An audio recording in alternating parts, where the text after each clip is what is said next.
திமுக கூட்டணியில் இருந்து காங்கிரஸ் கட்சி விலகாது என்பதற்காக பல்வேறு காரணங்களை அரசியல் விமர்சகர்கள் முன்வைத்து வருகின்றனர்.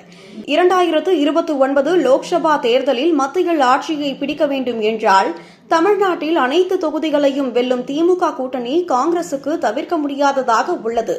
விக்கிரவாண்டி மாநாட்டில் தாவேகா தலைவர் விஜய் கூட்டணிக்கு கட்சிகளுக்கு ஆட்சியிலும் அதிகாரத்திலும் பங்கு வழங்கப்படும் என அறிவித்து இருந்தாலும் இதுவரை திமுக கூட்டணியில் உள்ள எந்த கட்சியும் தாவேகாவுடன் இணையவில்லை.